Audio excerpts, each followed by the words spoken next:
All right, let's get right into this. There's a huge political story playing out in Virginia, but its shockwaves are being felt all the way in Washington, D.C.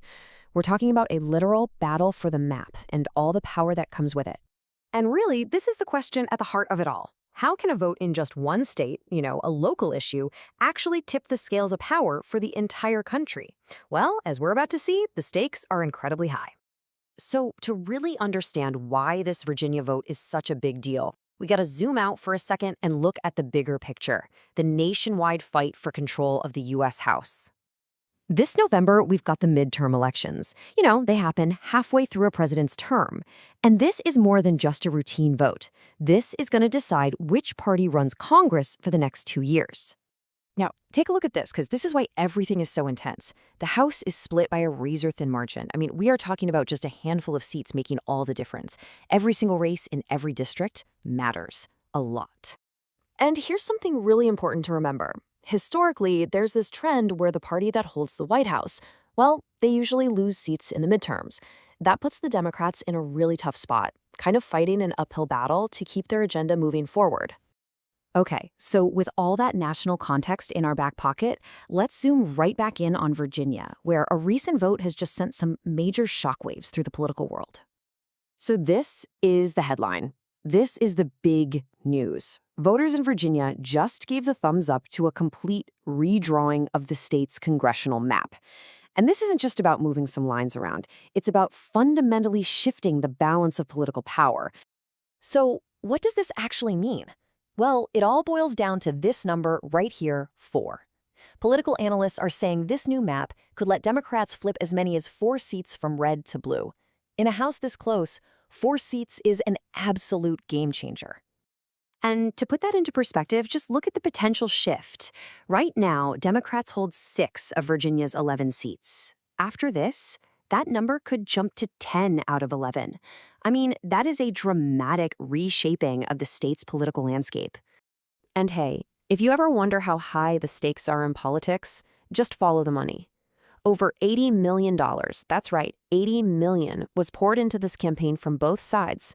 It completely shattered the record for the most expensive ballot measure in Virginia's history. And listen to what Democrats are saying on the ground. The state's House Speaker, Don Scott, he didn't pull any punches. He basically said that this one vote in Virginia just changed the entire game for the 2026 midterms. So this whole process, the thing at the very heart of this story, it has a name you've probably heard before: gerrymandering. So let's take a quick second and break down what that actually means. At its core, gerrymandering is pretty simple. It's the practice of drawing these weird, squiggly electoral districts for one reason: to give your political party an advantage. Some people say it's like politicians choosing their voters instead of the other way around. Now, here's a really critical legal point. In the United States, drawing maps to give your own party a political advantage, that's generally allowed. It only crosses the line into being illegal when those districts are drawn specifically based on race. And listen, this isn't a one-sided complaint. People across the political spectrum have a problem with it. Even former President Trump chimed in, putting it pretty simply: it's not good. But here's the thing. Virginia's vote isn't happening in a vacuum. It's really just the latest move in what's become a national redistricting arms race. States all over the country are scrambling to redraw their maps. You can kind of see how it all unfolded. It really kicked into high gear when President Trump started encouraging conservative states to change their maps. Texas went first, redrawing theirs. And then, almost immediately, California responded, with the governor saying it was time to fight fire with fire. And look at this side by side. It couldn't be clearer. Texas draws a map that gives Republicans an advantage in 5 more seats. So what does California do? They draw a map that gives Democrats an edge in 5 new districts. It's a perfect tit-for-tat playing out on a national scale. And it's not just Texas and California. Republican-led states like North Carolina and Missouri have been redrawing maps to give their party an edge. But then you have places like Utah, where a court-imposed map could actually end up helping Democrats. It's happening everywhere. Okay, so let's tie this all together. We started with one vote in one state, and we've seen how it's part of this huge national power struggle. So let's ask again, why does Virginia's decision carry so much weight? Here's the bottom line. Every single one of these redrawn districts in Virginia and Texas and California, anywhere, could be the single puzzle piece that decides which party controls the entire U.S. House of Representatives. The margin is just that narrow. And who controls the House has huge, real-world consequences.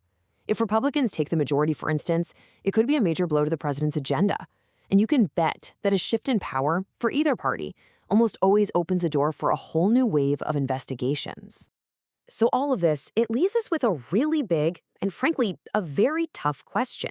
When you see both sides engaging in this map-making arms race, trying to lock in every possible advantage, what does a truly fair map even look like anymore?